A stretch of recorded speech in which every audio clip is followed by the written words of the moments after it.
My name is Rhapsody and welcome back to Monster Train 2. Righto, what are we gonna do here? I got a couple of new leaders. We've got Little Fade from Melting Remnant. We've got the Soul Guard, yes, Soul Guard the Martyr from Stygian, and we've also now got the Primordium also unlocked.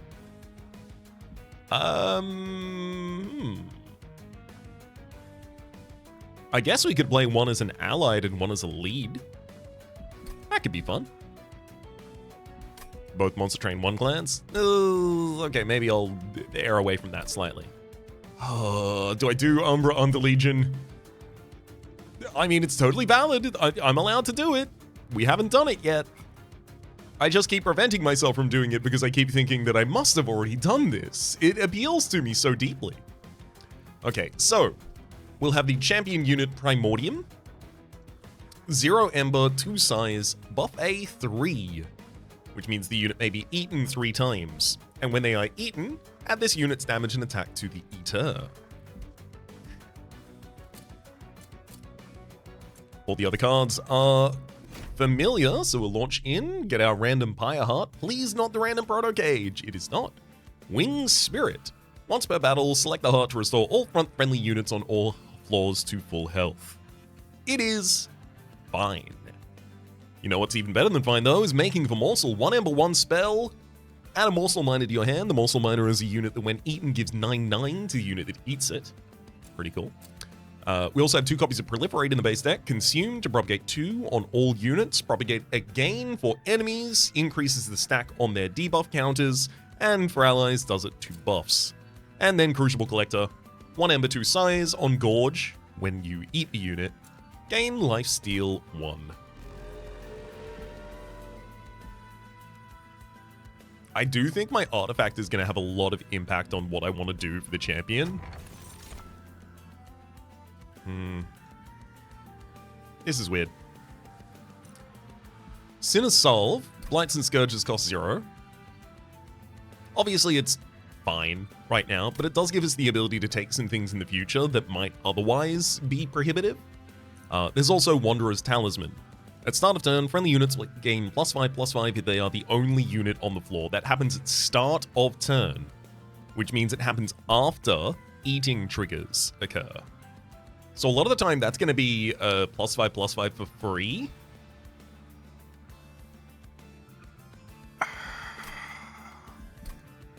It's just I'd have to put the Primordium on its own line, alone, not getting eaten by anyone, in order to get these buffs, and then to try and pass them forward. It seems a little bit, I think fiddly is the word that I'm looking for here. I'll 0 cost our Blights and Scourges. Aggressive Edible increases the damage of the Primordium by 15, or rather to 15. Or Stalwart Snack increases the buff A stack to 5, so you can eat the unit 5 times. I like Stalwart Snack. I like trying to find a way to buff this unit in play and then give forward that buff. Is that something that's very commonly available, however, in these 2 clans? What buffs does Under Legion have?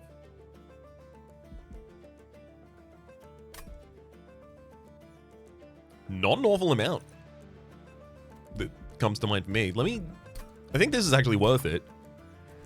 Let's have a quick look at the Under Legion. So Spawn, obviously, but that doesn't necessarily go on the unit we care about. A little bit of regen support, sure.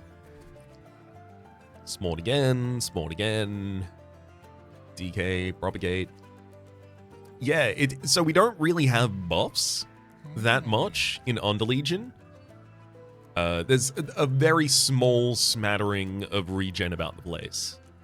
And obviously some spikes on Bombabello. So that means we would be looking to our other clan for those buffs, which there's not that many straight up damage buffs in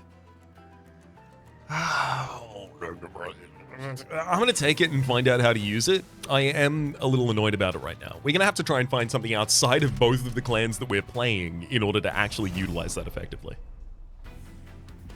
Enemy units have Titan Skin 1, but thankfully, Plink does 2 damage. So it'll still be able to kill an enemy. I would like to kill on a lower floor, so sure, I'll just set up low. We'll have enough lifesteal and damage, it'll be worth it.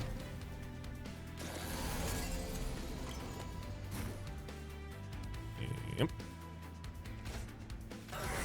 Flank him. Then Morsel Miner back there. Ease.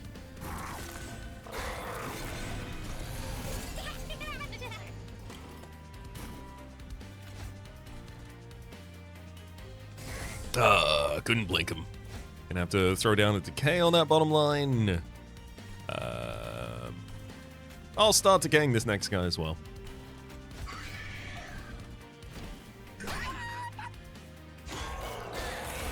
Although all goes well here, they're not even gonna get to the top.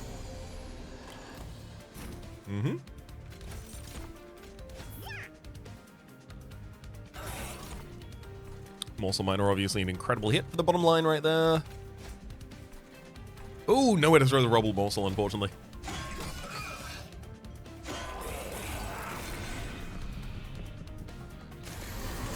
Get him!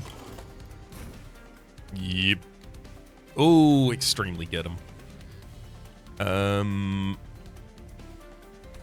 I suppose I may as well. I'm gonna throw Spore Touch on you and then double Proliferate, getting a couple stacks of lifesteal each time, as well as stacking up your decay.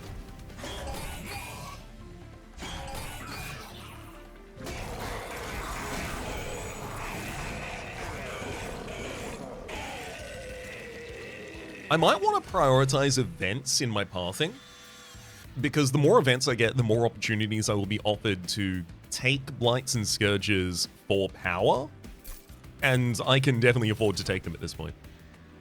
Mind Collapse, X Ghost, Slay, gain 2x, deals 3x damage, gain 2 Ember, deals 3x damage to an enemy unit. Space Prism, 0 Ember, consume 1 additional size on this floor. And Antumbra Assault, 1 Ember, deal 5 damage on Slay, add 2 uncommon or rare morsels to your hand. I do really like that, but that's not useful until I have additional size. Glow Up, advance a unit and also propagate that unit. I think that's a really easy way to just add additional stacks to Crucible Collector, who's already collecting lifesteal, who I'm also likely to give Divine Shield, because Divine Shield is going to come out of some of our morsels. I'd love to get Rage on you and then just start stacking that as well with Glow Up. It's also Spawning Pod, 2 Ember to consume, to spawn 4. I'm not really going to want to spawn too many Fungi in this run, I don't believe. Just because that would end up being our frontline unit, and then that would be the one eating our morsels. And Rot. 3 Ember, deal 15 damage, apply Decay 15. Yeah, that's definitely Glow Up. Second area is Merchant of Steel with an Under Legion banner next to it. So Merchant of Magic Umbra banner here certainly feels comfortable. Merchant of Magic, there's a lot we can do with Proliferate. Obviously reduce its cost, remove Consume, double stack it, spell chain it. Double stack it, spell chain it. Yeah, both of those. Some additional damage to the Plinks, obviously consume removal for Space Prism, holdover for Glow Up. Yeah, there's not many whiffs in the Merchant of Magic pros at the moment. -1 cost and intrinsic. And then I could also permanently remove consume. Interesting. I'm gonna remove consume from Space Prism, and then -1 cost and intrinsic. I kind of like getting that on a Making of a Morsel. I think it's just a lot of stats that it instantly gives to a unit. Maybe that's a bad idea though.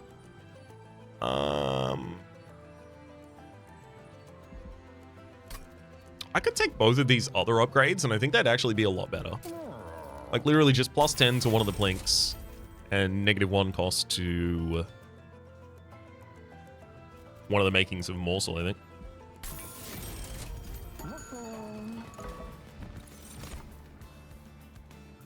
second Crucible Collector, or my first Morsel Maker. 2 Ember, 1 Size, Resolve, Summon an Entumbra, and a Magma Morsel. I will say, obviously, that is a really good way to just consistently get the triggers on a unit. If I'm going to have 2 Gorging Lines, which I probably will, that seems pretty good to me.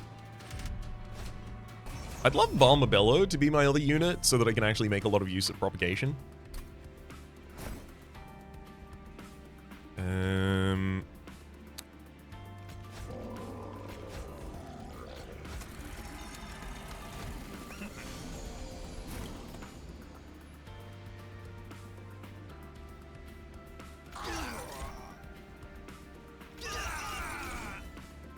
Nice.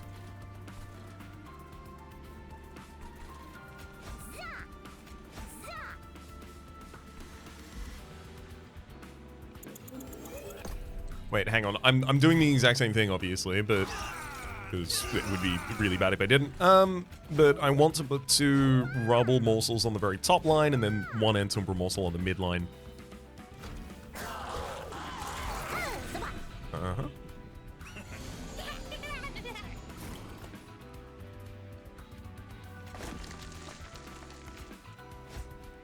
Sport Touch for 1 of you. Oh boy. I'm probably going to end up taking 10 damage to this Sloven Knight, and then I'm going to kill on the bottom line, so the other one's not going to deal any damage to us. Next card's in the deck. It's unlikely I need the additional energy of another Steward at the moment, necessarily.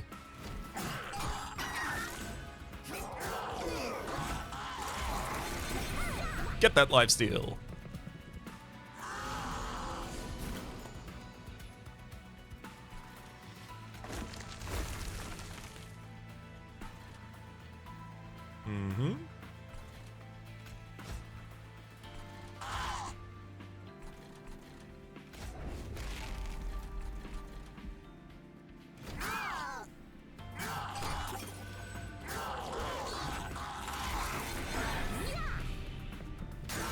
Ow.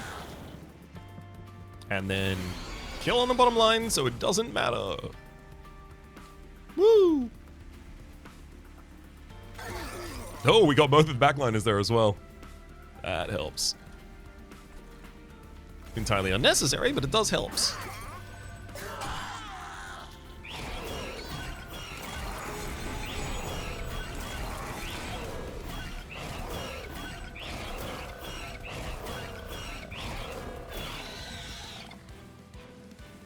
Perfect. Oh.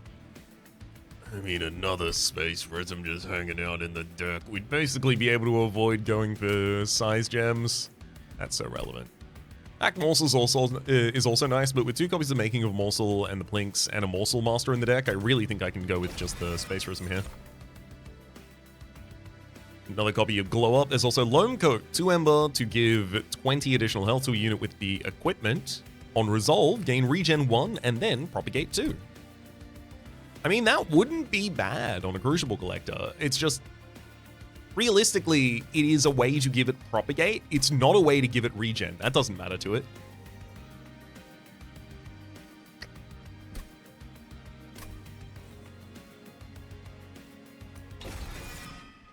If I give equipment to the Primordium, Primordium now has 23 health. It passes 23 health forward every time? Question mark? Merchant of Arms is going to be particularly important if that is the case, because Loam Coat in the opening hand then becomes, like, good. Let's check out this Merchant of Steel first. Multi-Strike is available. The Crucible Collector burning through its stacks of lifesteal twice as fast is not great, but I do feel like I'm going to be able to get them to such a healthy degree that it's not going to matter. Before I take that, though, I am going to look at the Underlegion unit, just in case that's much more relevant. Moral Mistress, 1 Ember, 2 Size, Etch. Apply Decay 8 to enemy units. So Etch again triggers when a card is consumed on that floor.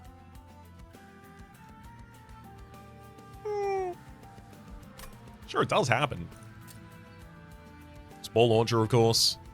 We've had you many times. I enjoy playing with a small launcher. I'm just not going to be doing it right now.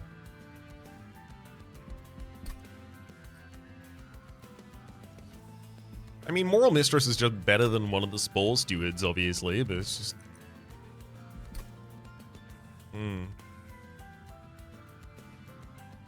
Ooh, she only has to have one consume card played on her floor to be like a floor clear, like an AoE floor clear, and I don't really have that. So, like, I could set her up on the bottom line behind... Because Morsel Maker, Crucible Collector, and Primordium obviously want to stay their own line elsewhere.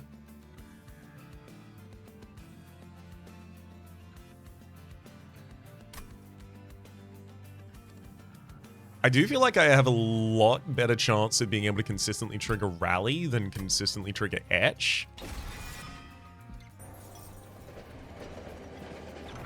So we'll see how that goes for us. Oh, okay. This could be some Etch. A rare Melting Remnant draft pick. Oh boy, those can be pretty good. Rare Banished draft pick.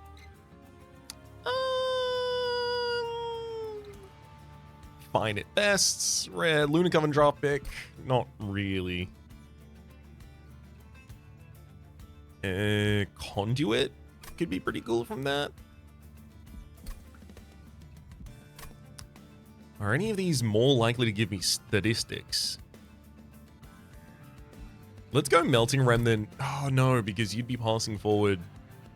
No, wait, you don't even pass forward your buffs and debuffs at the moment, so you would not pass forward Burnout if I gave you Burnout. You just pass forward additional health. Wax and Spike, X cost, consume, apply +4x damage. Oh, and Burnout 4 to friendly units. So it's played on a whole floor, which actually makes it a lot worse for us, because I can't just target the Primordium. I'd also have to target the Crucible Collector. Formless Child, 2 Ember, 1 size. Return, on Extinguish rather, return a random defeated unit to your hand with +40 damage. That's a really good way to get Primordium back and give it a bunch of damage. Obviously, I'm going to have to clear up a lot of the other units so that I don't lose anyone. Multi-strike on the Crucible Collector seems like a good idea to me. You're going to want to propagate your damage further. I could just give you damage shield 3, but realistically, I do want to end up giving you another aggressive upgrade. Picking up additional health.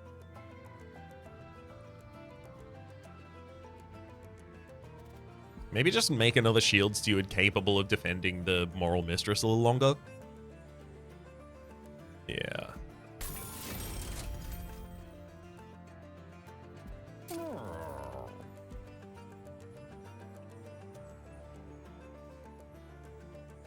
And then I don't play Morsel Maker in the first pass. I play it after I draw it. That makes a lot of sense to me. Okay. And then we have a Merchant of Trinkets, Celestial Alcove in the next area. So remember what I said about airing towards events. That may actually make our decision in the next area.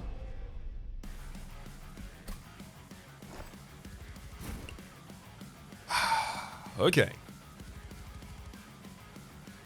So I'm thinking it's Shield Steward, Moral Mistress, and then top floor Crucible Collector behind, or Primordium behind, and then one final Shield Steward.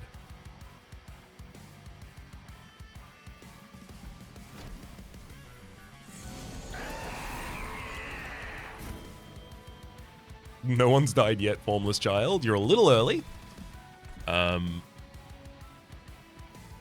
Annoyingly, we do have a card to consume on the bottom line, but I really, really would prefer if I didn't have to consume it on the bottom line. Wow. We hit every unit except for the one that would have died to that. Rude.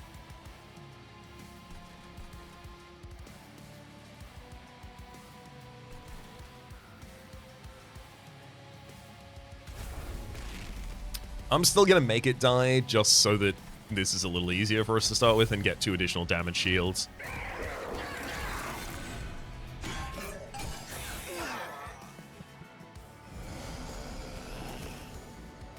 Because the Crucible Collector's damage is higher than their health, one stack of lifesteal is enough to get a full heal, so we don't have to worry about that too much. This one doesn't even consume on the bottom line, so I know I don't have to play that here. Yay, we did kill one! Woohoo!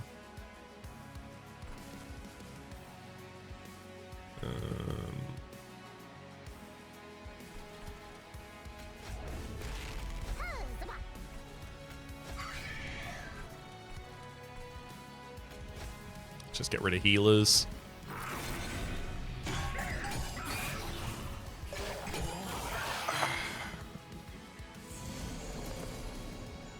Oh, great. I don't kill anyone on this line. Even if I wanted to.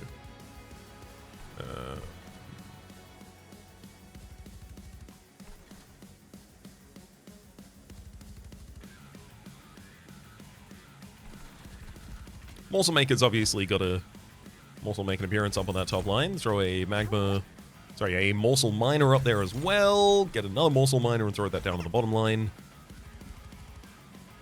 Comfy.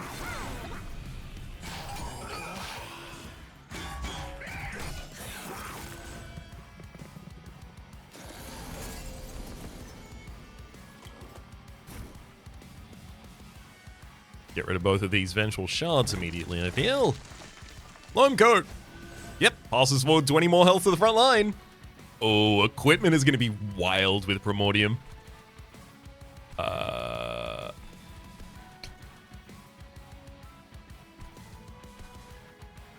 Do think perhaps we're at the time for Winged Spirit. Saving our midline from dying. And giving a little bit of useful healing to the other lines.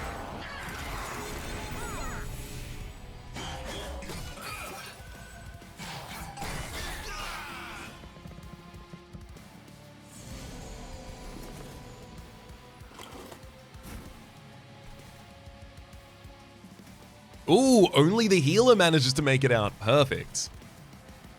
That's exactly what you hope for.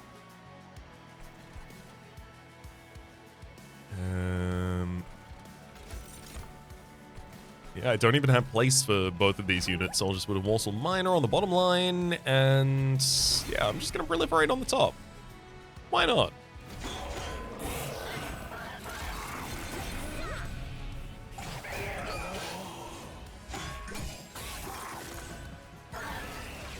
Get him.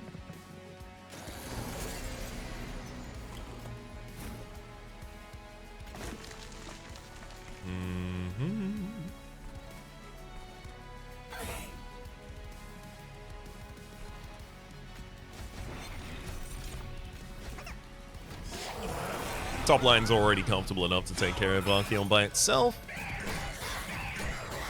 Ease.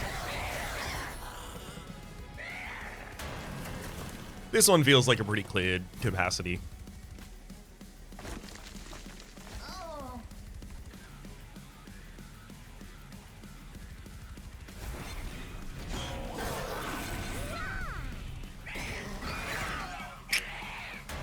Dang, got the wrong unit back. Don't even have the space to play him.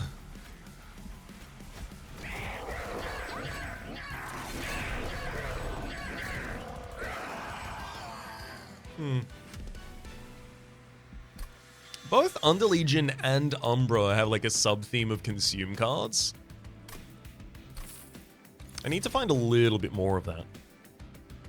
Ooh, these are good. Furnace Tap, 2 Ember, Consume, apply Multi-Strike 1 and Ember Drain 4. Multi-Strike is worth its weight in gold here, obviously. Kindle, X cost, Consume, gain 2x Ember, not that relevant. And Umbra Stone, Consume, apply Trample. Admittedly, very relevant. The ability to get the Crucible Collector to be able to push damage through that many units, it's legitimately insanely impactful. My AoE is really bad. Like, I've got some removal spells. I've obviously got Moral Mistress. I've obviously got a couple of Blinks, but they're unreliable. Like, am I going to draw Consumes on the right turns for Moral Mistress to take out the right lines? Am I going to draw the Plinks on the right turns and they're going to hit the right targets? Is Spore Touch going to be enough to take out the right targets? Like, it really does feel like I need some more area control. And that is offered, admittedly, by both Furnace Tap and Umbra Stone. Another hit on Furnace Tap, obviously, is significantly more. I'm going to take it. Oh boy, Morsel Master. 1 Ember. When you summon a Morsel unit to this floor, create a copy. Now. No, you're not called a Morsel Champion or anything like that, are you? Damn. I was wondering if this guy would get duped with that. You won't. However, these Morsel Miners will. And that's good.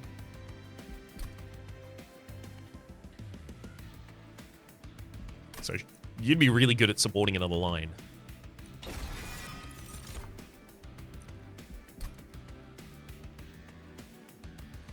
The biggest reason that I would want additional energy is for additional deployable energy at the moment, just so that I can get the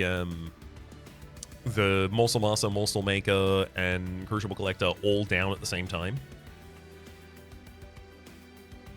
Got 4 Ember, then put Primordium on their own line.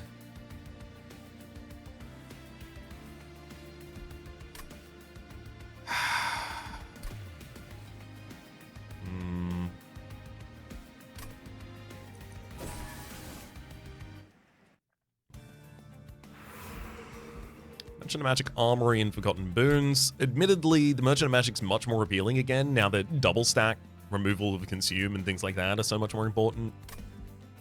Celestial Alcove, though, I'm gonna stick by my word. I'm gonna do what I said I'd do. Yeah, this is what I wanted. Superfood, eaten. Add this unit's damage, health, and status effects to the Eater.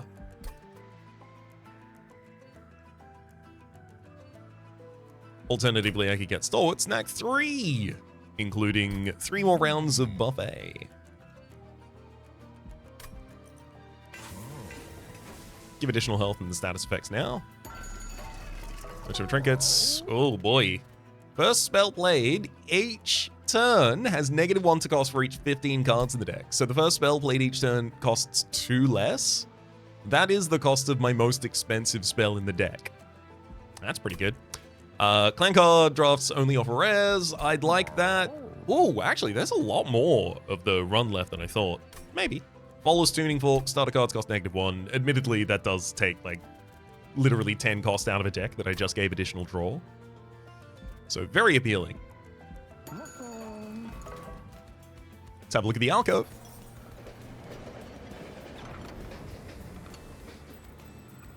Oh! Oh! Yeah. An ominous figure looms over the tracks. On its head rests a red crown and a singular eye at its center. The eye blinks and fixes its gaze towards you. I am the one who waits. I require a vessel, a sacrificial beast for whom death cannot touch. I will grant it my powers, but take heed, choose only one, or a crown cannot sit upon 2 brows.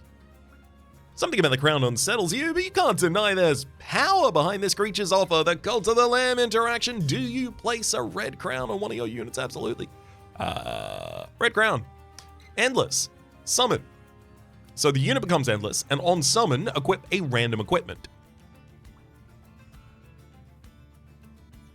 Grant my powers, but take heed. Choose only one, for a crown cannot sit upon 2 brows.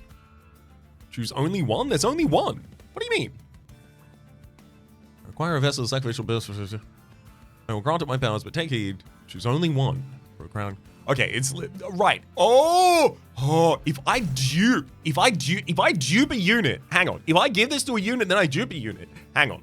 If a unit had this, right? If I gave this to, and then the unit was duped, and then what would happen?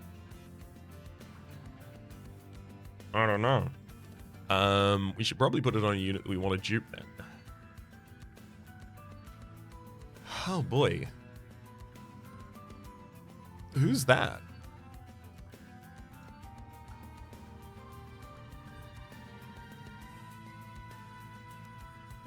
The one that needs to be endless is Formless Child, but I also don't want you to hold equipment. That's irrelevant to you.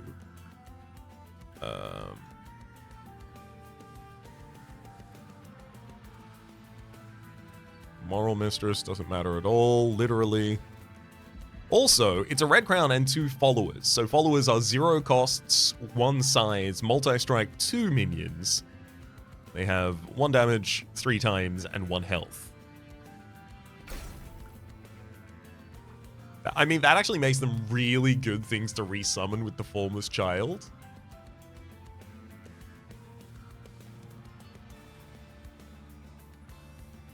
But the thing is, I can make the Formless Child endless without having to give it the random equipment constantly.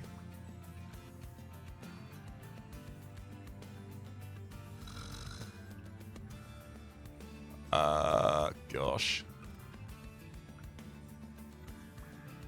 What if I just made the shield steward that? Too much? Alright, Formless Child.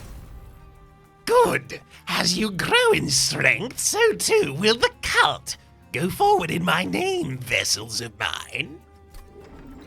No problem, buddy. I'm gonna dupe that bad boy as soon as I can. Starter spells cost -1. Thank you. Our turns are very cheap. Non-boss enemies gain multi-strike, that's fine.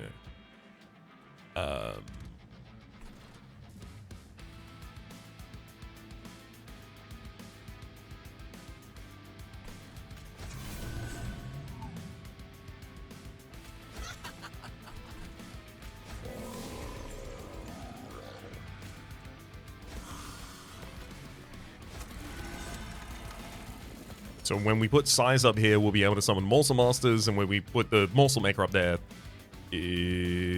we'll have too many morsels for a while. Should I put Primordium on their own floor?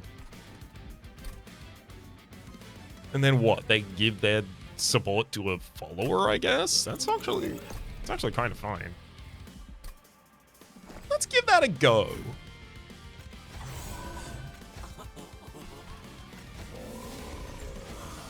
Yeah.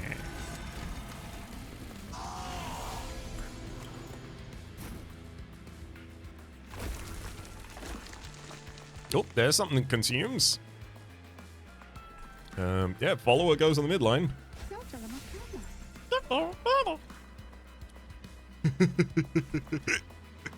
Oh, that's fun. Do you want to throw a Spear Steward on that line as well?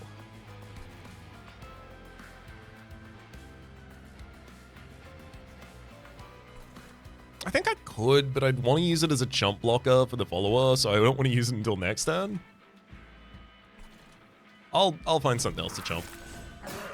Obviously, I can't put it in front of the follower now, otherwise the follower doesn't get buffed.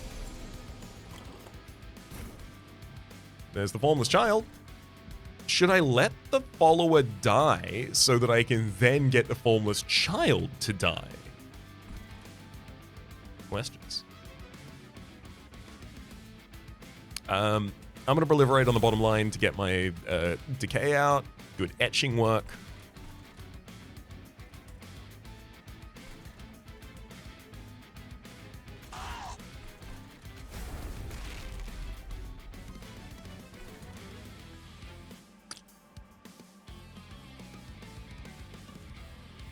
Formless Child, no minions in there. But then the Formless Child would get the buff from the Scald Sentinel. Doesn't really want it. Next floor up really does need some minions. Okay, I'm gonna use a... But I also don't want to summon chumps that I don't care about, because then the Formless Child gets significantly worse. Because it returns random defeated units. But also, when's the next opportunity I have to return this cultist?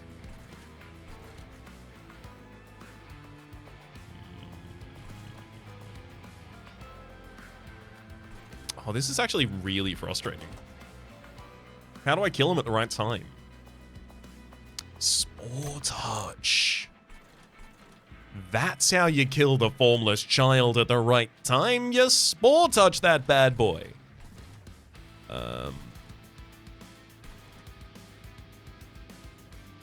I'd have the ability to do that next turn, if I drew correctly.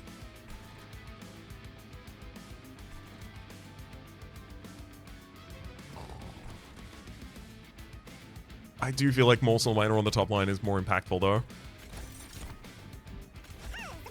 Fine. And then I will go with a chump block. Ugh. Debate every other possibility, and then I'll just do the most boring available one, unfortunately.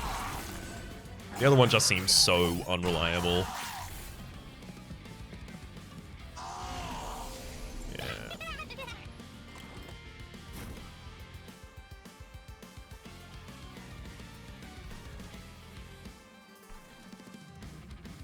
Status effects. Status effects.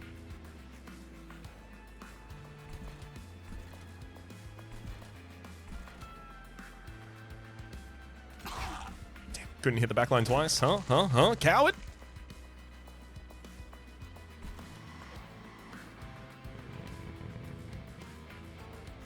That bottom line's gonna get absolutely eviscerated.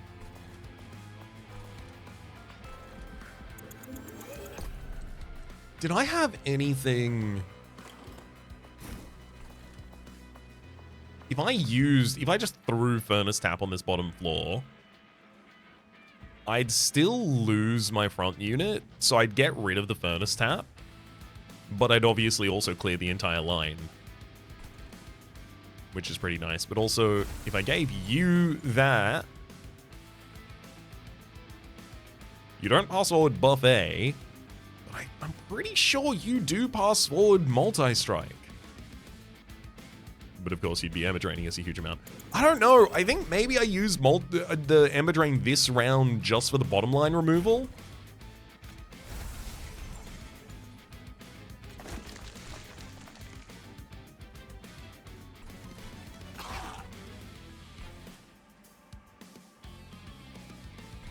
Mm-hmm.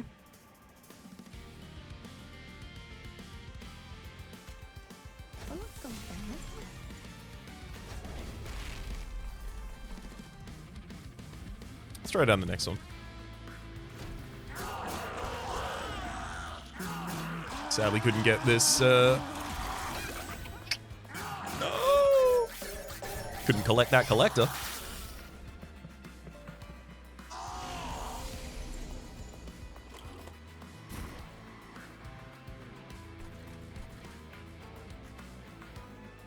Perfect. We've got Morsel Maker and the making the morsel now as well.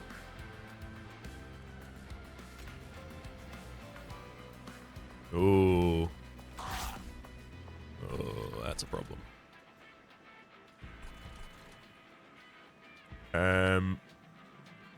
I guess Morsel Maker go down first.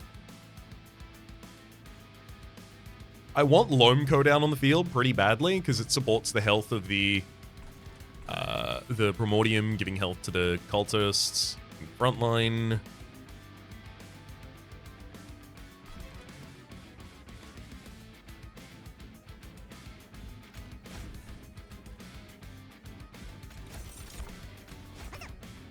Bit dreamy compared to what I already can do and should do.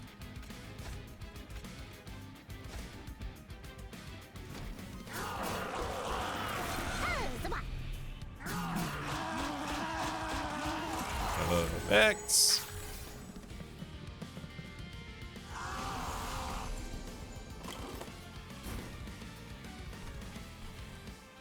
Big blink for the bottom line. Oh, it got both of them. Nice.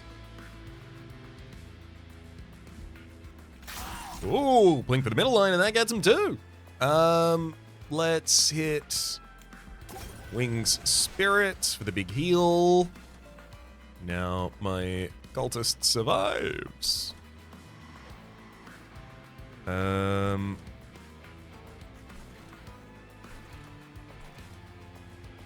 Gosh, yeah, I guess I do. I'll throw the damage one down on that line, and then just health and shield on the bottom. Glow up for 2 additional lifesteal on the Crucible Collector.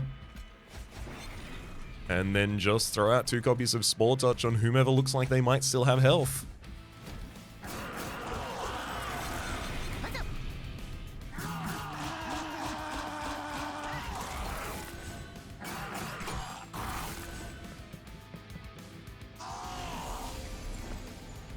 Yep. Welcome back down to the bottom floor, friends.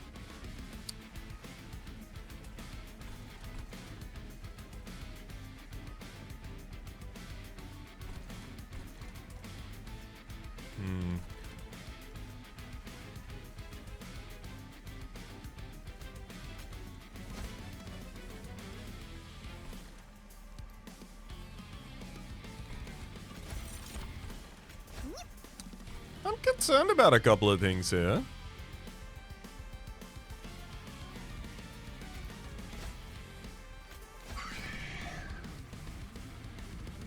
These units are gaining more and more Titan skin.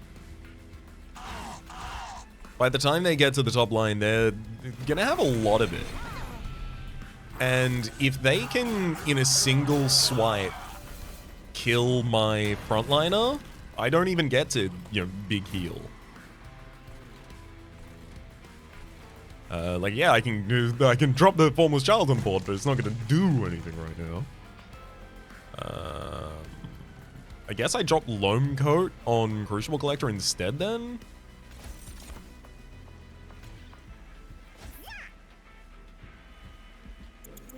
Wait, actually. What is the damage on this line already? So 18, 18, 18. 18, 18, 18 is 52, and then 22 after that is 74. That's not enough to kill the Crucible Collector in a single line, which means the Crucible Collector returns, kills, kills, they attack, kills, kills, they attack, kills, kills, they attack. Yeah, okay, we do get the... Oh, do we get Core on the Judge down? Ooh, how many more? We get 4 more stacks of lifesteal, and then we get another 4 at the end of the next turn. Honestly, I think I already confirmed this win if I just throw the Loam Code on the next line.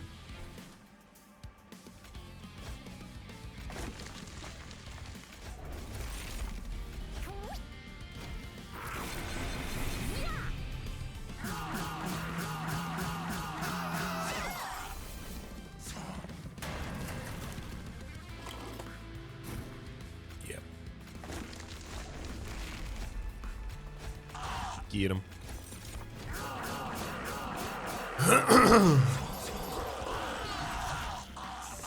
Yeah, some additional deployment ember would absolutely slap at this point. Although it's only really deployment ember.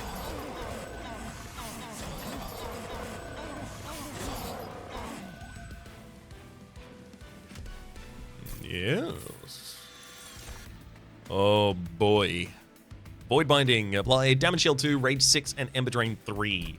That is a really, really good thing to be passing forward with your Primordium. That's a lot of Damage Shield and a lot of Rage to pass forward, and it also increases your damage, and you pass that damage forward as well.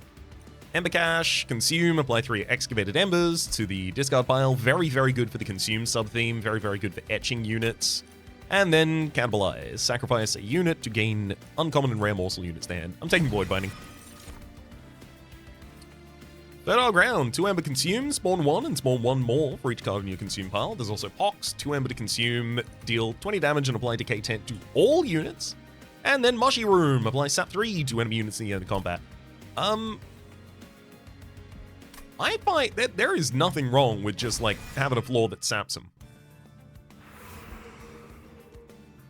Merchant of Arms, Celestial Alcove, Umbra Banner, oof. Oh, buddy, you don't know what you're doing to me. I want the event. I really do.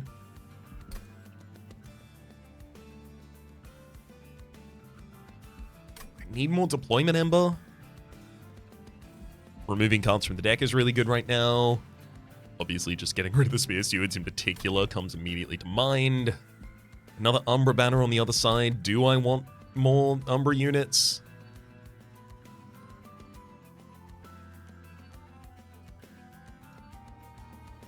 kind of. It would be nice to have another unit that Primordium cares about being eaten by.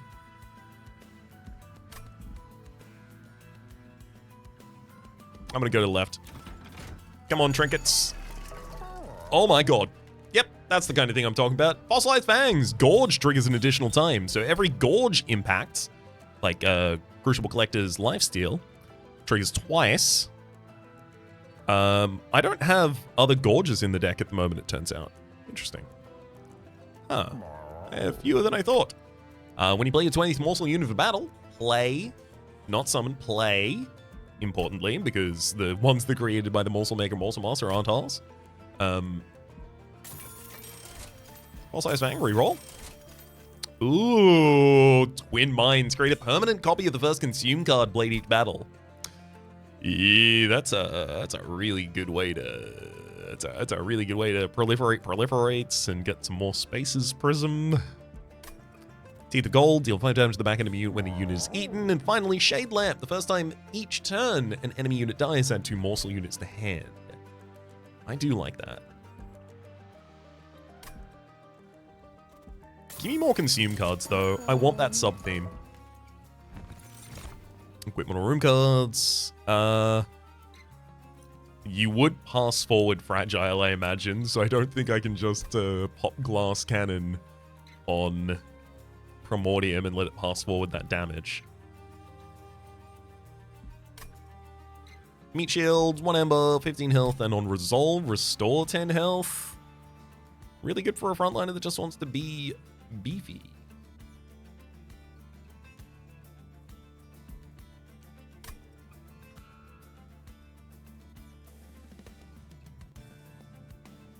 Yeah, I'll take one. Remove 2 cards from the deck. This one feels pretty clear. It should be the Spear Stewards. Other than jump blocking with them, they're kind of dead draws. Front non-boss enemy in each wave gains reanimates. So oftentimes that'll be the Adamant Shield Bearer, which is a problem because if I can't kill that early enough, then both of the multi-strikes of the Crucible Collector will be consumed by just that one unit.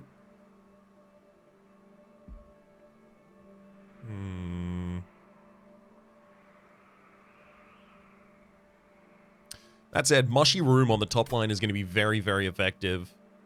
Heavily reduced damage going to the top line. I suspect I might take like 20 damage for this, but I think that's also worth it. So I will say, it took way too long for the Crucible Collector Morsel Master to come online last time. I think just throwing the Morsel Maker up there does make a lot of sense.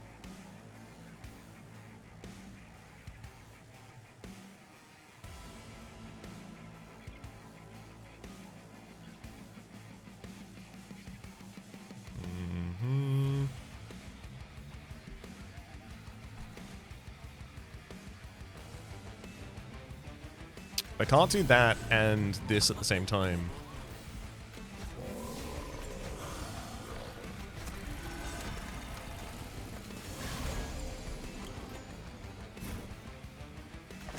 Perfect. We got a making of Morsel here. We also got a Proliferate, which I do think I should probably throw that on bottom deck. 2 additional damage shield, but I also start decaying the enemies. Also, I get another copy of Proliferate in the deck, which matters.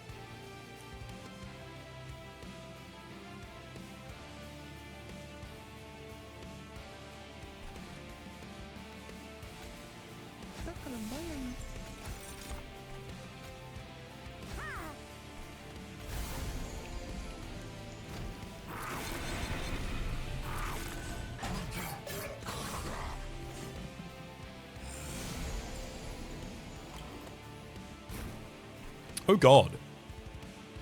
The Furnace Tap is very early. I think I have to test it.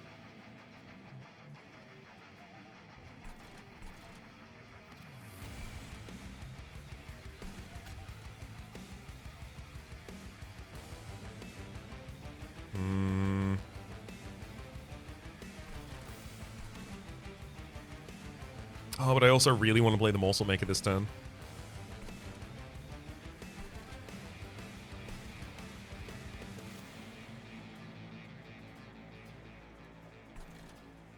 Okay, I gotta get that morsel maker down, unfortunately. Ooh. I can rob a morsel right now, sure. Wait, hang on. Just before I do that, I'm gonna put that in front. I don't know exactly what the order is gonna be here, but I want to make sure the rubble morsel is eaten before the morsel maker tries to spawn Antumbra and magma morsels.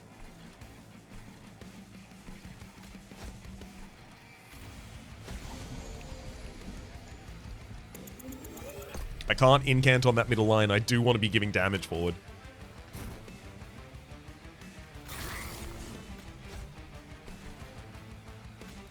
Alright, I think this is the last time I'm gonna mess with this turn. And there we go. Okay, good. Summon in the right order.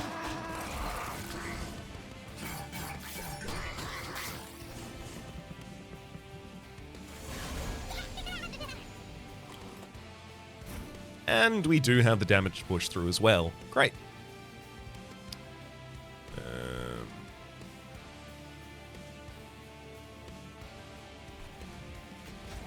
Throw a Space Prism in the midline. Oh, hang on. Well, I do want to blink on that bottom line, and I don't really care about the damage they do, so maybe it is fine to double blink down there. Yeah, killed one of them. Let's pass forward even more health. Then even more damage. We're gonna make this follower something. Something to be feared.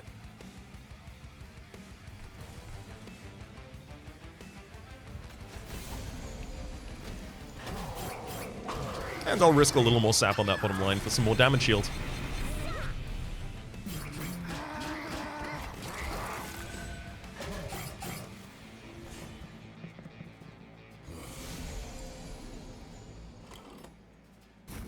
Oh, perfect. I was about to say a consume card with this bottom floor is ideal.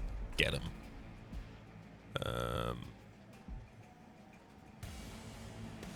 Ooh. You start passing forward those bindings. And then also get a loam coat on you.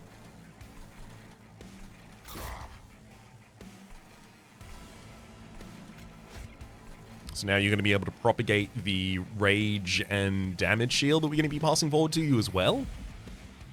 Man, this follower is going to get real jacked. 0 cost, 1 size, 3 multi-strike. Oh, sorry, 2 multi-strike, right? 3 attacks. I'll work. I'll work for that to work.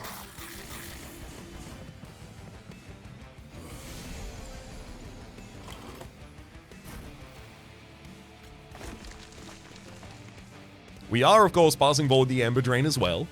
So I am not going to be able to cast non-starter spells for a while, but admittedly, that's completely fine.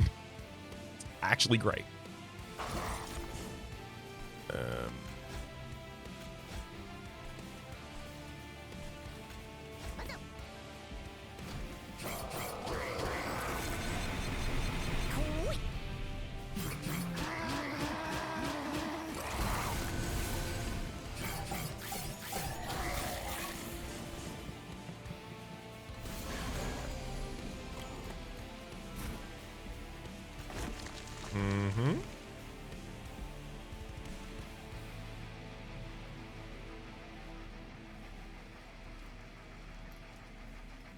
I mean, I don't even have anything I can propagate on that bottom line.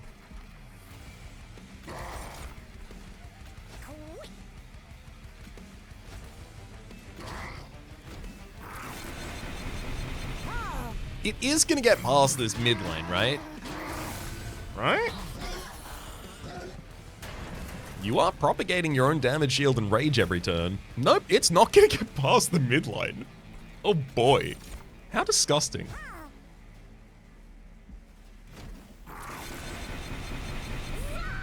Now just imagine if we double stack Void Binding.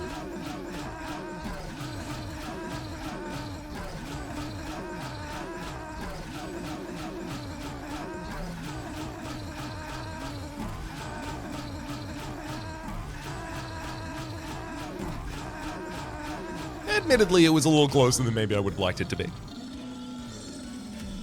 But I did have a second line waiting.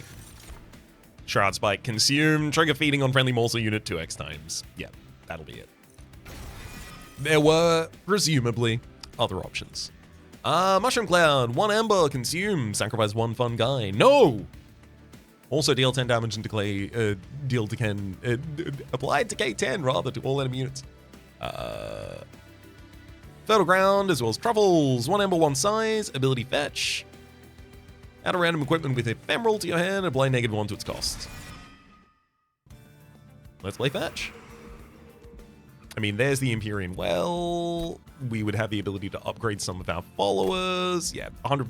Even though there's a Celestial Alcove on the other side, I've needed to go to a Merchant of Steel for a while, and obviously I have a unit I need to do.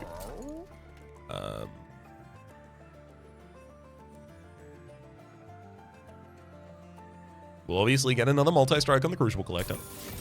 Make you even more powerful.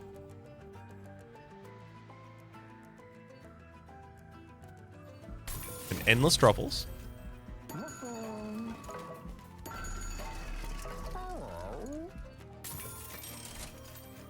Dualism.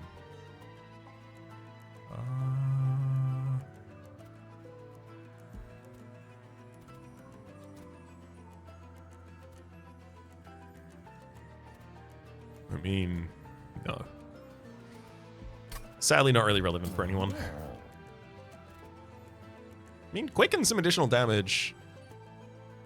Honestly, quicken some additional damage as well as damage shield or health should have gone on some of these followers.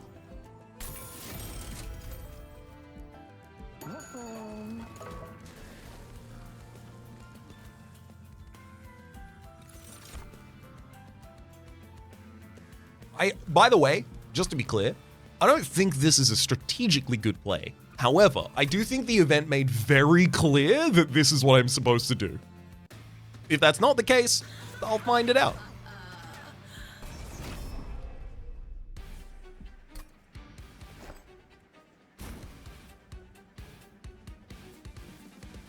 Moral on the bottom line is obviously quite nice.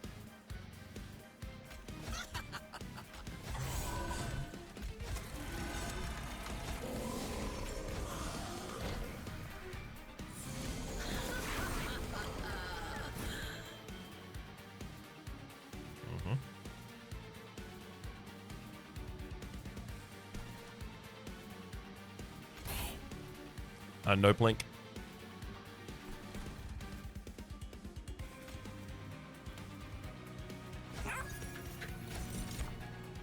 Truffles gives us a Bloodthirsty Blade.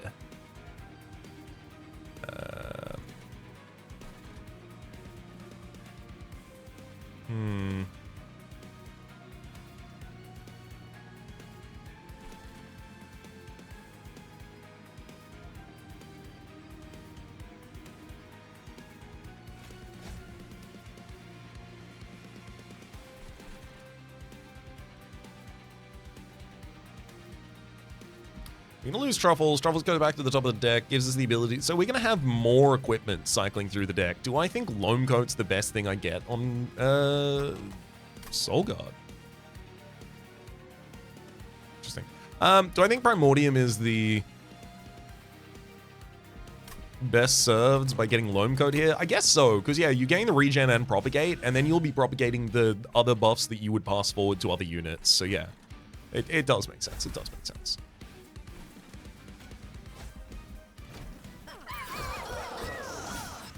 Unfortunately, our midline is obviously a little, fine right now. It's a little, well, it's all of those sounds, you see.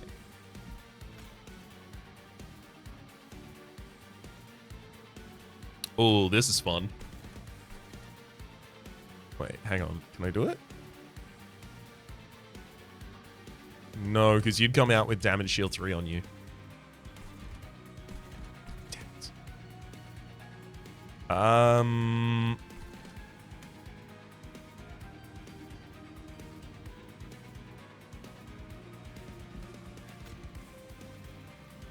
What about this?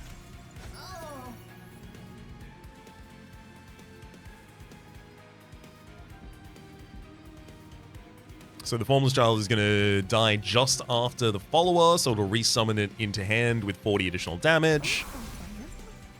And then this follower actually gets to keep the Primordium and coat. Perfect.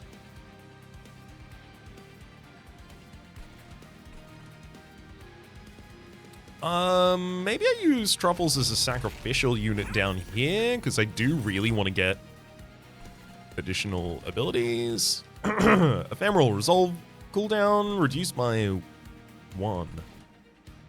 I don't have cooldowns to reduce.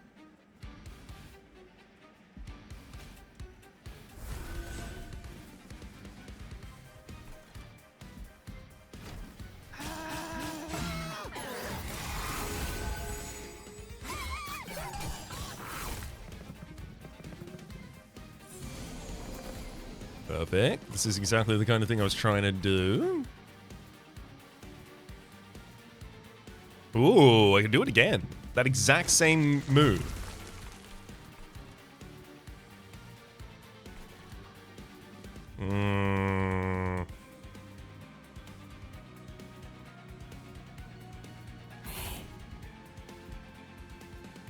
Oh, you had spell shield up there.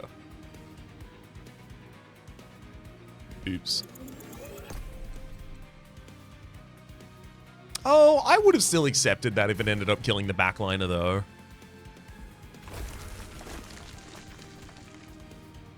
Maybe I should just accept it as was.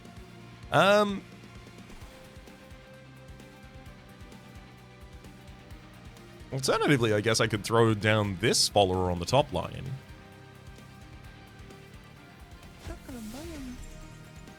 Yeah, I mean, that saves a lot of damage.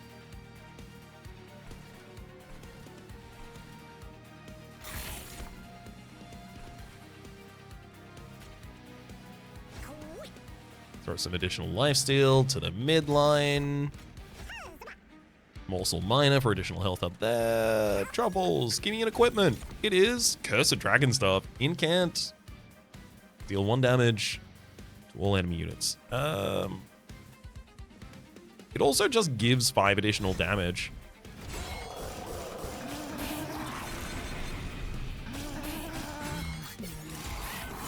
And this is true, that is good enough. 3 more turns of buffet for our midline.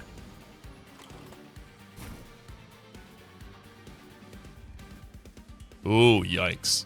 They're currently proposing to kill Crucible Collector. I don't think that's a good idea, actually. I think they shouldn't.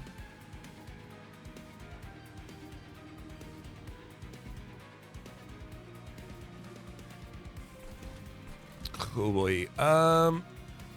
Truffles needs to fetch some equipment that gives additional health. Otherwise, that line is actually pretty screwed.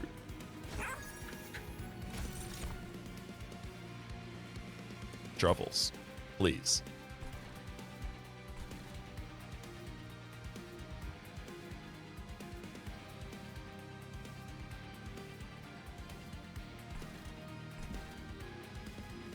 Oh my god, I'm so sorry. Obviously not. I just use Shield of Whinge before I play Truffles now. There you go. Now you've got enough health. Now when Truffles goes down, the Crucible Collector survives and manages to push out damage, which kills most of the units online. Yes, that's how it's supposed to go.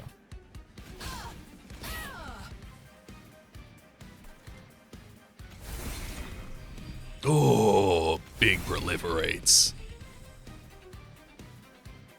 Oh, actually, let's just change your equipment. Now you're going to give Valor to the Primordium, who's going to give it back to you. With the Everlasting Light, when the follower strikes, and they strike 3 times a turn, they apply Valor 2 to friendly units, including themselves, but also the Primordium. So the Primordium gets 6 Valor, and at the end of turn, the Primordium will give that back to the follower in the front line as well.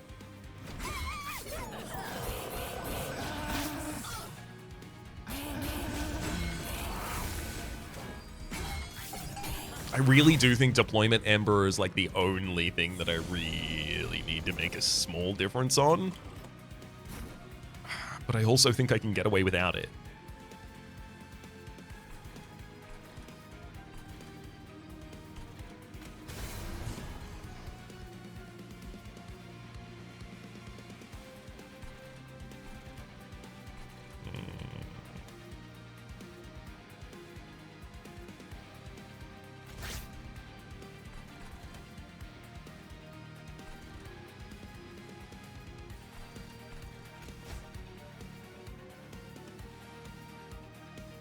I think proliferating this mid lane makes so much sense because it literally passes all of the stats forward again to follower, so it's like double proliferating on that follower. Thank heck for void bindings so that I actually have some things to pass forward.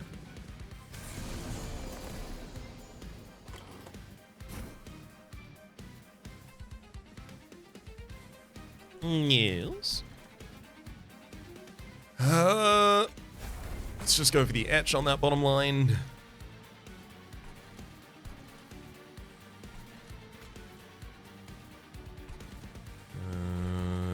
Anyone have the... You have the incant stick.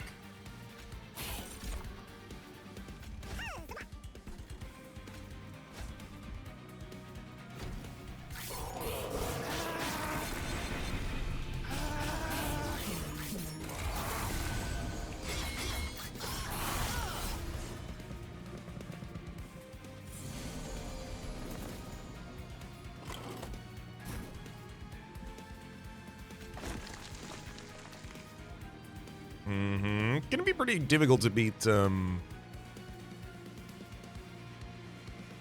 this one follower. They've become very potent.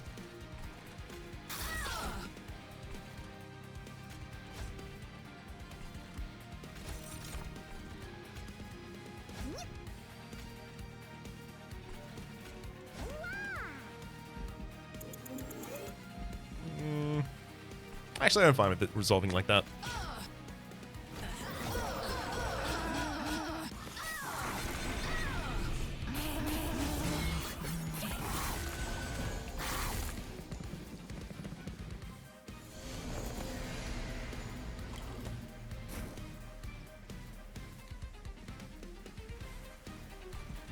Yeah, even if they do get damage shield, it's not going to be as good as this.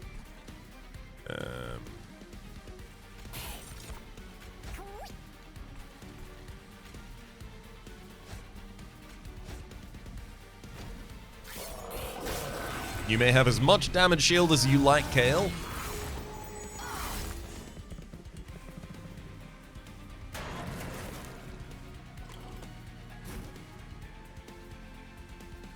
You could even have some spell shield if that were your jam.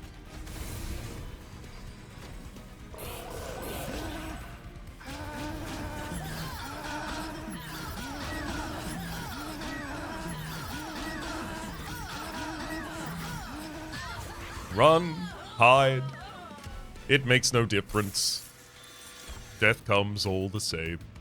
Wretch, return eaten units to hand, obviously giving us the ability to fish back the Primordium itself as well. Unearthed treasure, 1 ember consumed. Draw 1 random spell from your consume pile that isn't unearthed treasure. If there are at least 5 cards in the consume pile, draw 1 more. How many cards do we consume? 1. Well, I mean, we are getting more copies of Proliferate constantly. Obviously, I want to reduce their cost, but they are there. I'm going to take the unearthed treasure. I'm slightly leaning Hell's Flame a little bit here. I'm mad about it.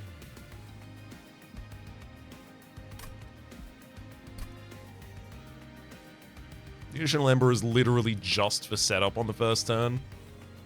Makes it slightly easier to play Loam Coat and Formless Child. But the faster that I draw, the more commonly I draw to my 0 costs, which are nice. They're not great, admittedly. But the more commonly I draw to the cards that I actually really need to play as early and quickly as I possibly can. Especially the followers come to mind.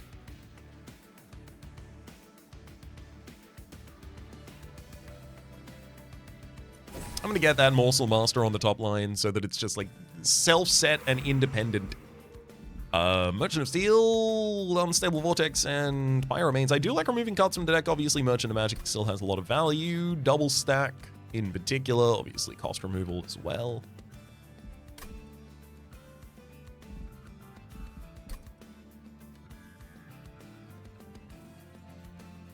Merchant of Steel basically only has upgrades for 1 follower, realistically.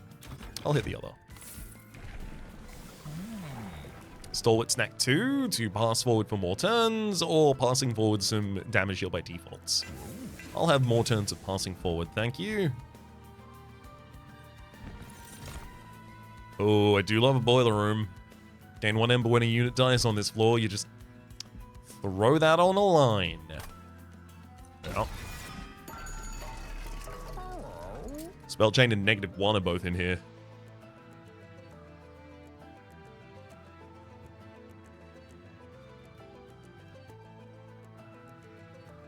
Oh, this is so difficult. Because spell chain and -1 on proliferate makes the most sense. And same on actually void. Oh, it makes more sense on void binding.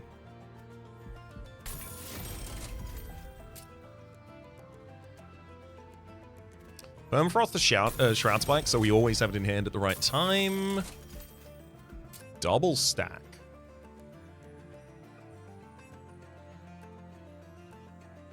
I mean, yeah, that is what you want to double stack. I mean, there is also trying to make it innate. Oh, innate on void binding would have been so much better than the just cost reduction. Cost reduction and innate. Double stat, furnace stat.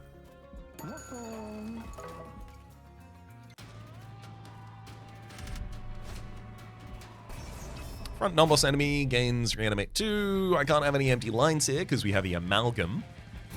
Which means I do need to again set up on the bottom floor. But I'm basically going to do the same thing I've been setting up recently. You go there. You go there. You go there.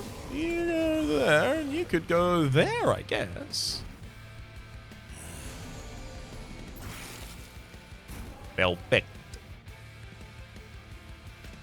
Spore Touch takes out the Ragewing Assassin. Don't have to worry about you.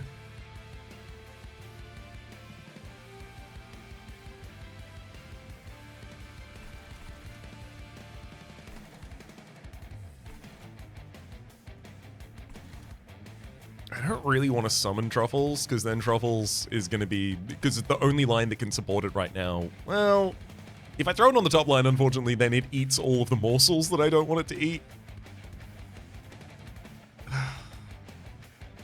If I throw it on the top line right now, it'll block morsels from me. Which is a little bit of a problem, but at the same rate, it could give me equipment that is relevant. Alright, fine. Lunar Cycle Staff. On Moon Cycle, this equipment gains 1 damage permanently. Yeah, that's almost irrelevant. So, Loam Code on you. Lunar Cycle Staff down there. Meat Shield up here. Alright. That'll do.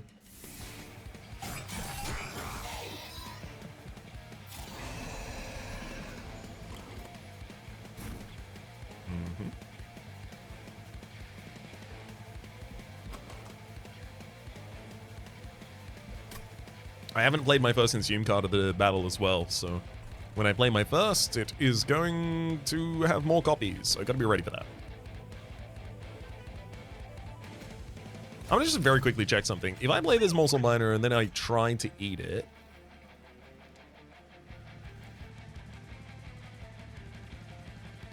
Yeah, eaten abilities can only be eaten by a front unit without an eaten ability.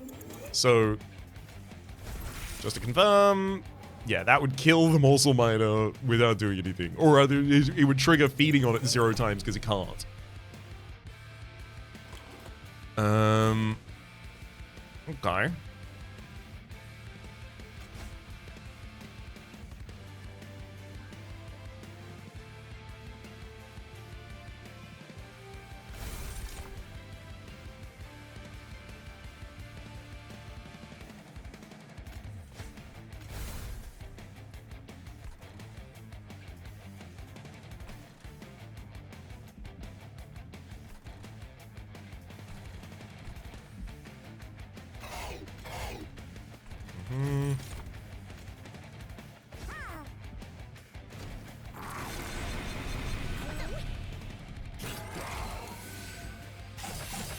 Oh boy.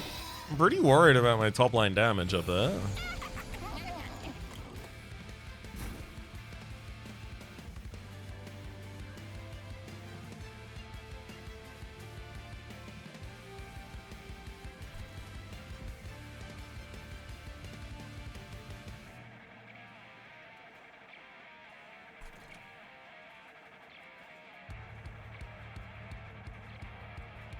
Mm-hmm. This all is a pretty big problem. Let's see what we can get done, though. If I play that Void Binding, I'm basically out of Ember for the rest of the battle. Granted, it's also a lot of damage. There's also eating the damage minion up here. I'm going to push forward even more damage. Pretty relevant. Probably going to have to do that.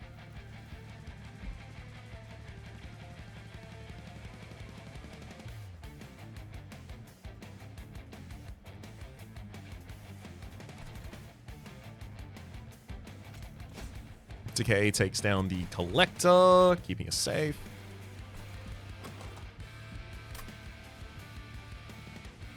Moral Mistress would be the unit given back by the Formless Child, which is fine. Not really that relevant. It just gets the Formless Child back to the top of the deck if I really need it, but I have a second copy.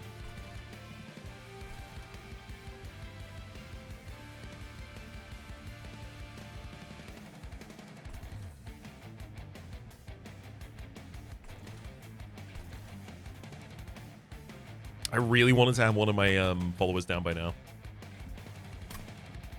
That's why I want so much draw, so I can consistently hit the units that are not in the opening. Gosh.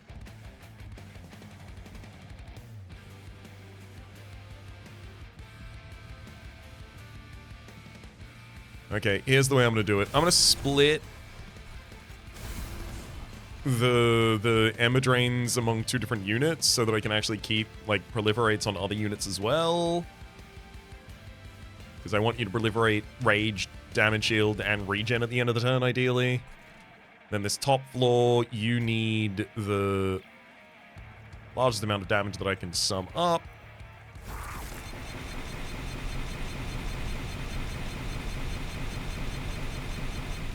And that'll get you.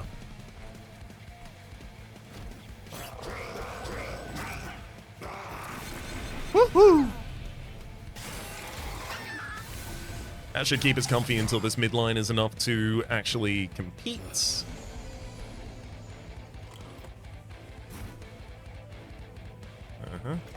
We only can't play Proliferate this turn, so...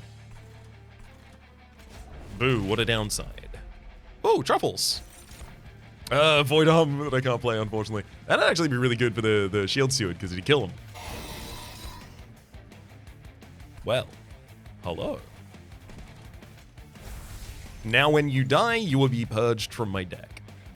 Wait, are you the one that I do want to purge from my deck, though? 45 health.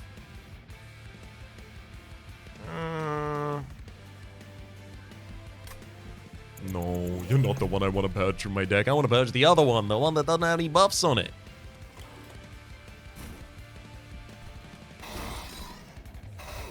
Excuse me?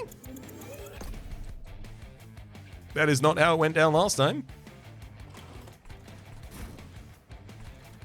Alright, we got the equipment first. Then, there we go.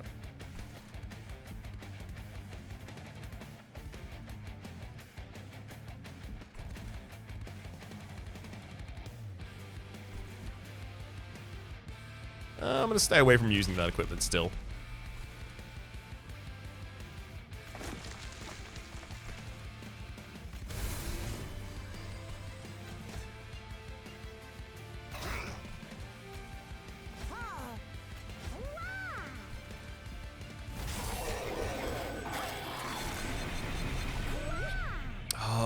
I should have used one of the decays on Truffles by now just to free up that morsel space.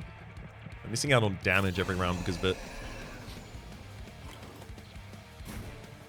Hey, finally!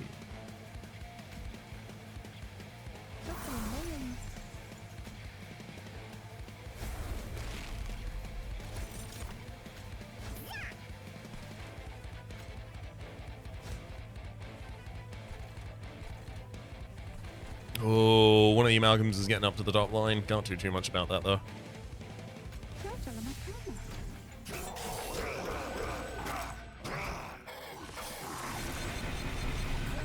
We'll be a lot better against two big guys this next wave of them.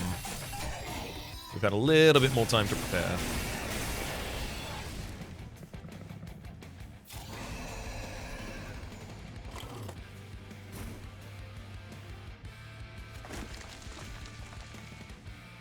Mm-hmm.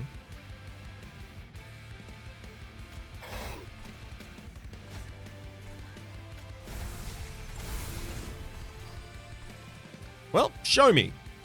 Do you pass forward the multi-strike that I thought you would?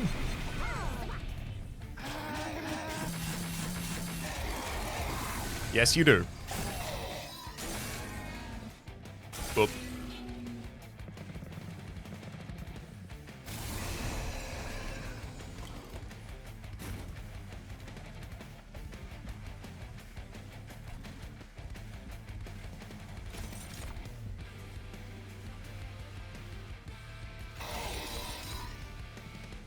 Literally got both of the backliners there. Wild. Let's get you attacking quickly. Save yourself some health.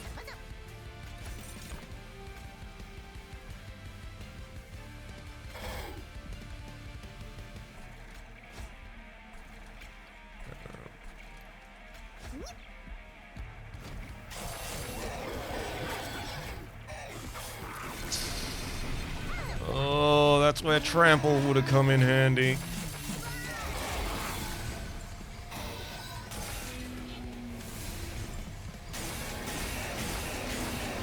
Oh boy. That's a lot of hell. We'll be fine now, but good lord.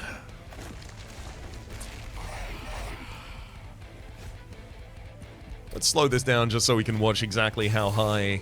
Because the Eaton ability still gets triggered each round here, right? Obviously, combat never resolves on this floor. So Resolver triggered abilities don't happen, but Eaton still does. Yeah, so this follower has 11 multi-strike by the time they finish that fight. Descend all units, forever consumed, 40x damage to the front enemy unit, and Gem Trove, no.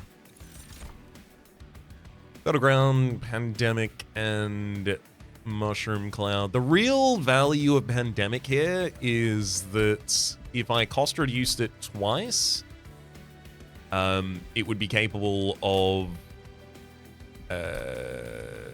being a very, very effective, like, perma-sap for a target, especially like Dominion up on the top line makes a lot of sense as a perma-sap target for that, especially considering the amount of health that we have with Winch's Spirit at the moment. Merch of Arms certainly doesn't make that much sense to me right now. I don't have enough additional Ember to really put things in the opening hand consistently like that. I'll take Pandemic.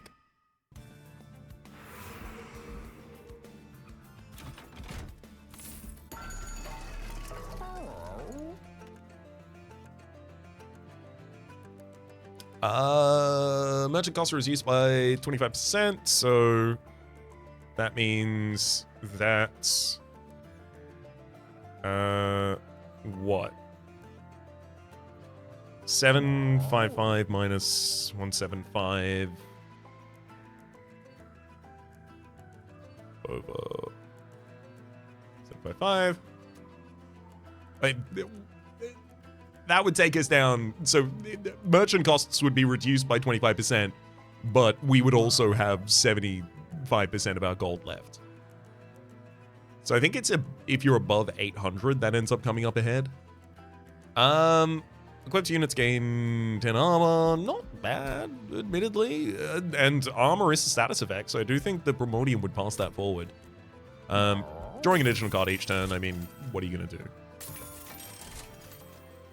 On deployment phase, draw a random equipment from your deck and reduce its cost. Thank you. When a unit dies decay, that decay is spread amongst enemies. That'd be nice. Fully healed champions, that'd be nice, but neither of those essential. Permanently remove consume. I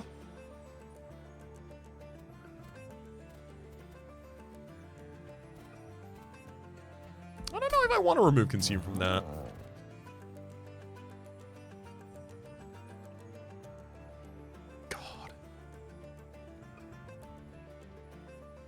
I could make the Crucible Collector stupidly powerful if I wanted to.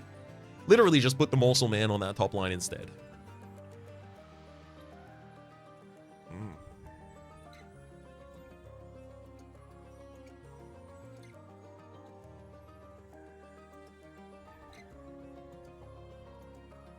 Granted, I would never get to play another spell in the entire battle.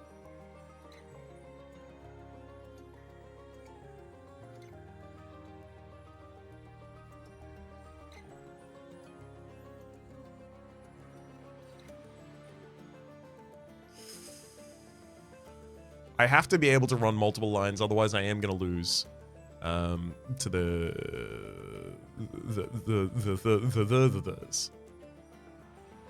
lower the cost of Pandemic.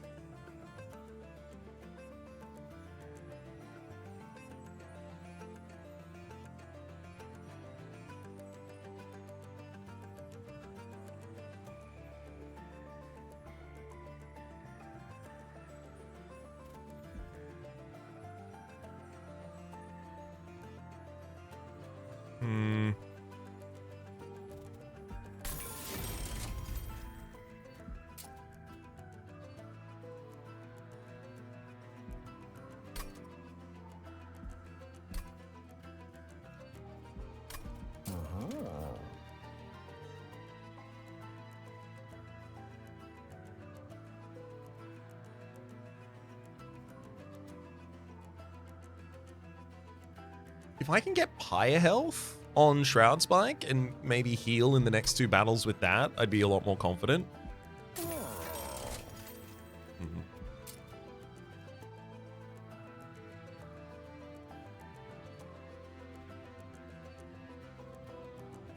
Admittedly, holdover and -1 cost on something like Glow Up's pretty good too.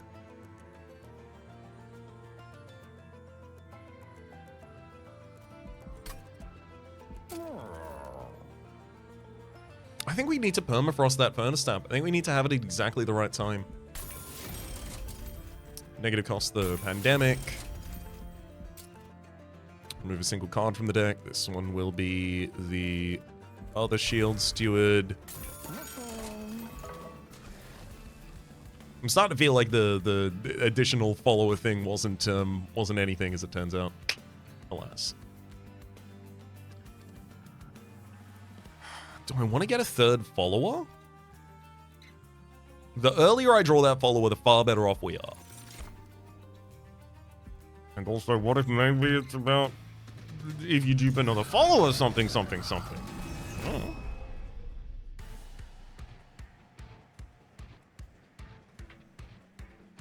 Seraph applies 4 corruption to your units each turn and then doubles their corruption. It's fine.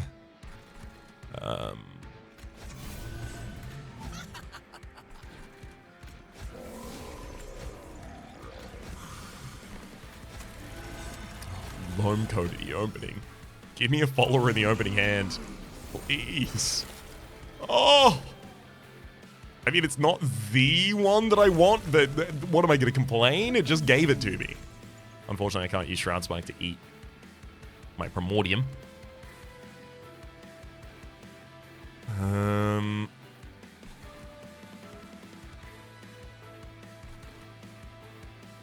Let's get some meat shields for the Collector. Keep you alive.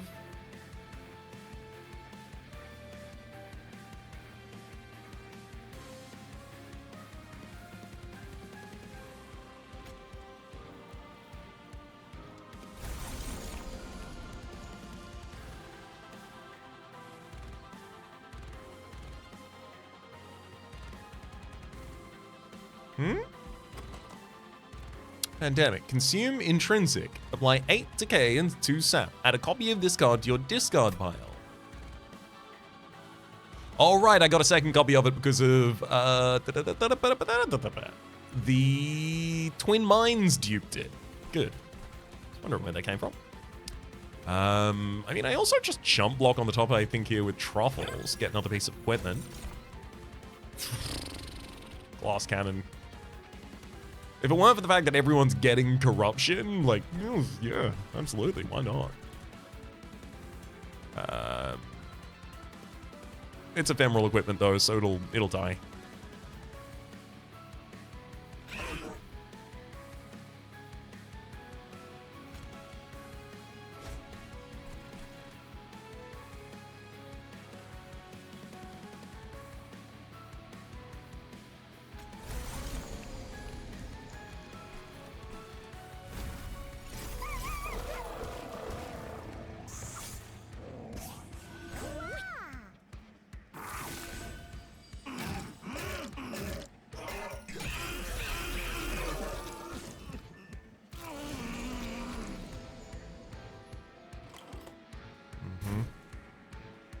Oh, we got the other follower. We got the good one.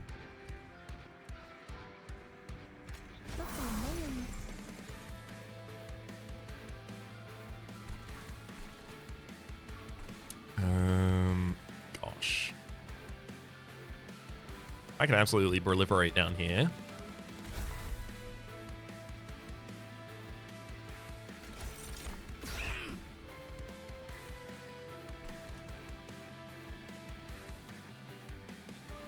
Rather than letting corruption double, I'm also going to drop a chump blocker. Ooh, Cursed Twin Blade.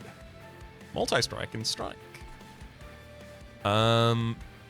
Strike lowers your damage by 1, but you multi-strike, of course.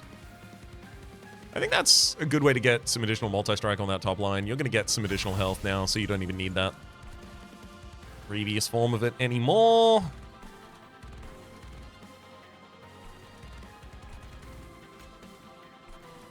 I don't even have anywhere to put that morsel miner.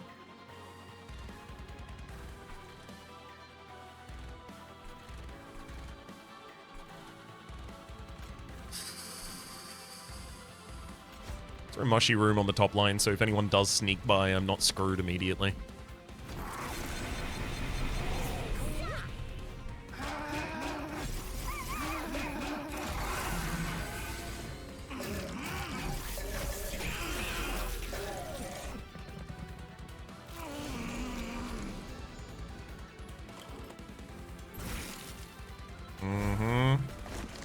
Well, there it is.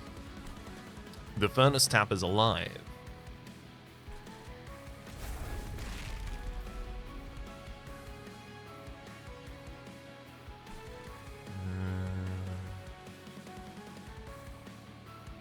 Which also means that Shroud Spike can't be used on a later turn than this.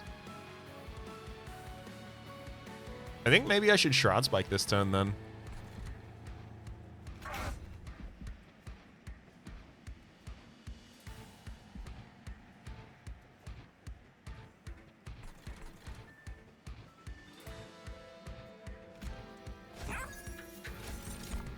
Ooh, equalizing rings. Unit's health is always equal to, unit's damage is always equal to its max health.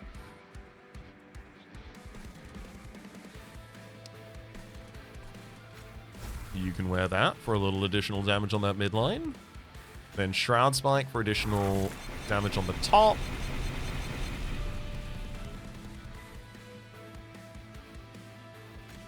Just because we're not going to get to do that for very long, as the Morsel Master is going to die, and then the Morsel Maker is going to die the turn after as well.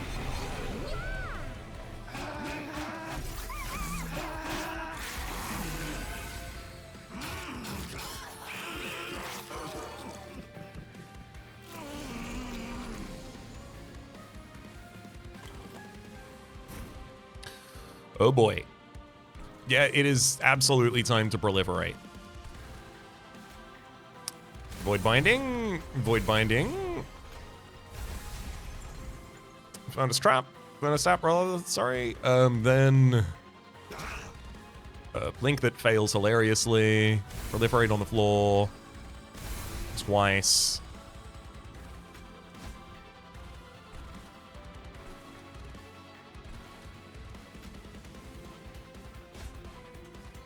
Yeah, this is going to be pretty difficult for the enemy to deal with.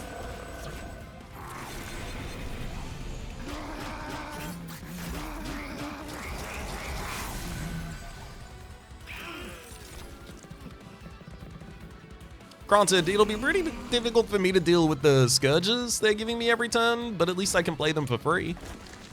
So that helps. boy.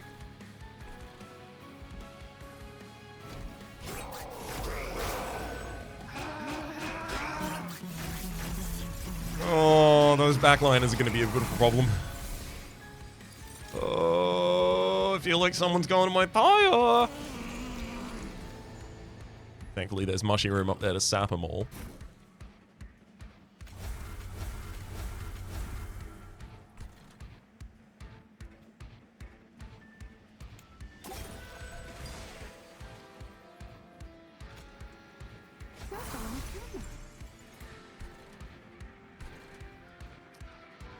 Okay. Shield of Wind to keep everyone alive, and then block with the damage shield follower. Cut through a bunch of the enemy minions. They're gonna get sapped and then move up to the next floor, so I'm not gonna take too much damage to them. I will still take some, unfortunately.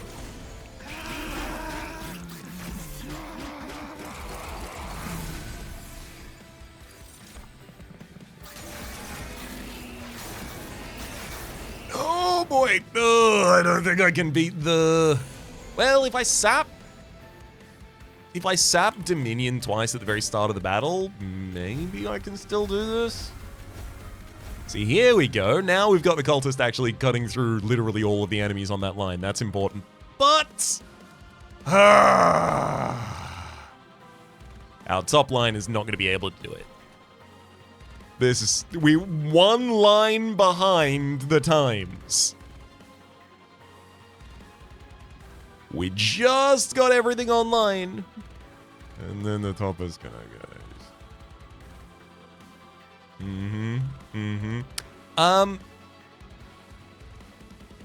Immediately I know what I was supposed to do here instead. And that is many times over the course of the run, as I was in a Merchant of Arms, I would see like damage shield or plus health, and I would look at them and go, I don't need those. I don't need those on any of my units. I should have checked whether or not, or rather I should have made sure to check Seraph Eternus. And now because it's the dominant version and it gives 4 corruption to all of our units, it would have been much more important to give additional health or damage shield to the backline morsel units, so the Crucible Collector would be much better supported, in which case I would have still been fine here. Alas. Granted, I do think that the Titan fight here was going to be pretty dodgy anyway. What? Well, it's going to be very dodgy with 3 health.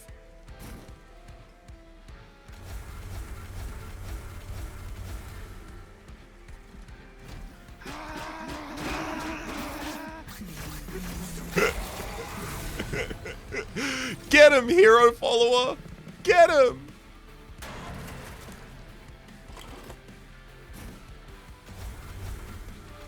Who would win?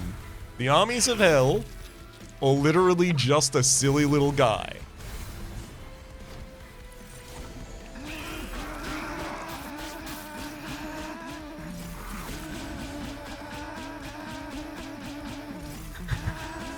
No one defies the cult. Okay, so that's gonna count as our Ascension 10 victory.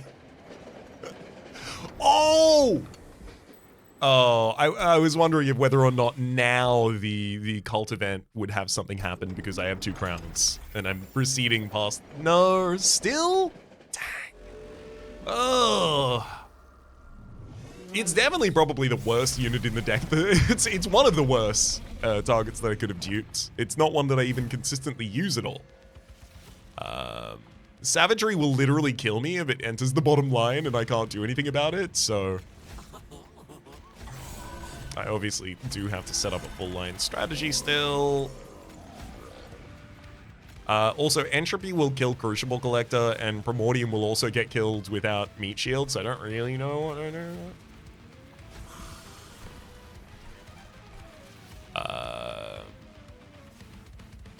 I'm more likely to be able to chump block in the midline, so I'll give the Meat Shield to you.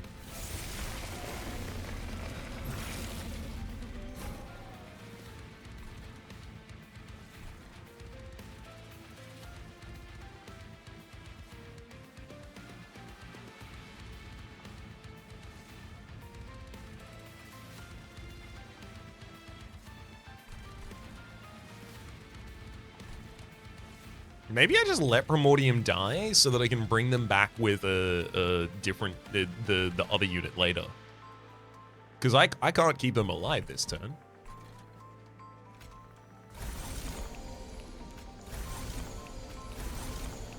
Okay.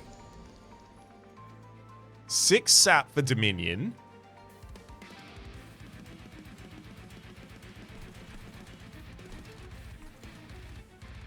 Good.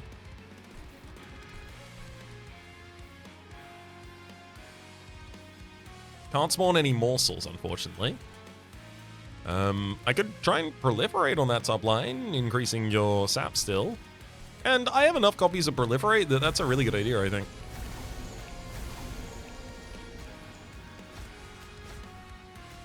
Get him.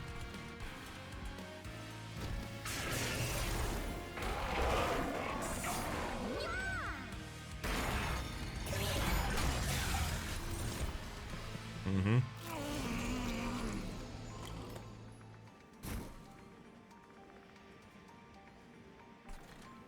No. No. Midline's going to be a problem because I can't get anyone to survive there until the end of this turn, which means I do die almost inevitably. Truffles, damage shield, or endless or something? Nope, that's not that. Oh, Link gave us a morsel. No, but you've got trample, so I can't. Ooh, hang on. There we go. I can keep. Oh my god, I can keep Truffles alive. The thing is, Savagery, if there's no units on the floor at the end of its round, it will defy damage straight to the pyre, so I'll lose immediately. If I want to try and scrap this through, which honestly, it's not going to happen. This, like, the dream is dead. Hey now, the dream is over, right? Like, this is the situation we're in. This is the position we're in, and it's pointless to wish that it wasn't. But we can try and keep ourselves alive at the moment, just a little bit. I think it's worth trying. So I only need 39 health to keep you alive, so I'll play Pyrelite.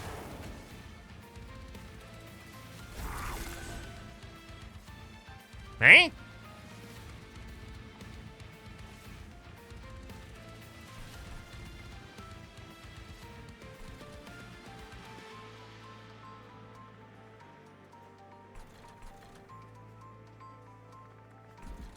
Okay, I guess I'm gonna have to use all of it. Because the Dominion, or rather the corruption from Dominion on the top line seems to be enough.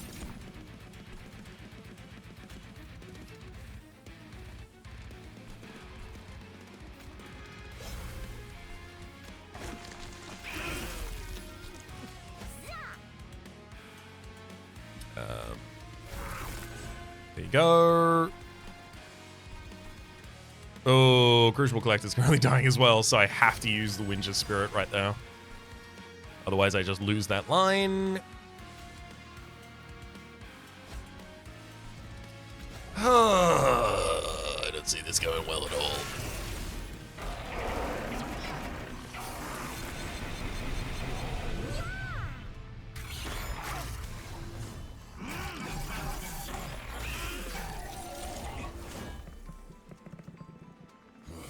Not an awful lot of consistency.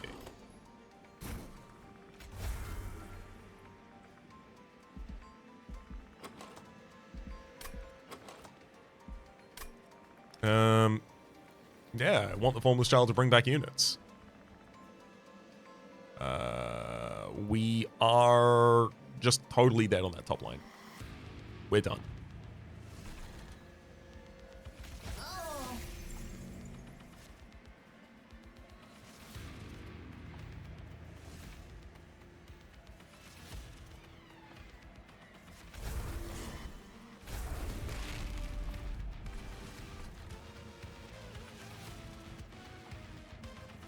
I mean, all of these buffs are now going to go on the Morsel Maker. Oh, God. Yeah, that mid line's already pretty much empty. I don't know why I keep treating this like there was even a goddamn possibility that when we came in here with 3 health, this was even possible. I didn't even necessarily think this was possible if we had 100.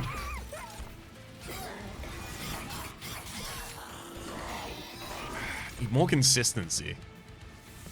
I was hoping that setting the top line with just the Morsel Maker, Morsel Master, and Crucible Collector would give me the ability to spend the rest of my time doing tricky,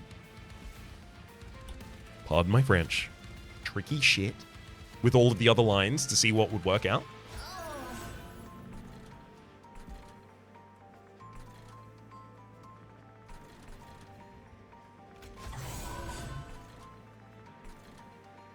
I don't think that's really been borne out effective here.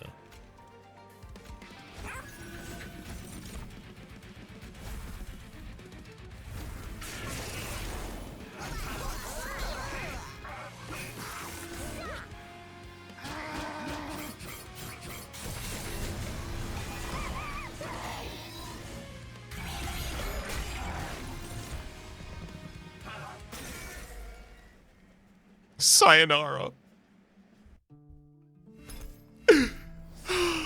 We'll just have to eat. Oh, Ember Forge! I remember you. 1 Ember, 2 size gains 2 Ember each turn. And the Mask of Penumbra. When you play your first morsel unit each turn, draw 1 card.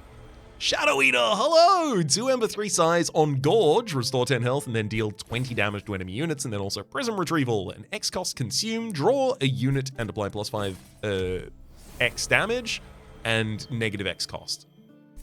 We managed to gild a couple of our cards there, even if we didn't necessarily triumph against the Titans whilst doing so. Which means that for the moment, my name has been Rhapsody. The name of the game has been Monster Train 2. We'll have to beat that combination in the future.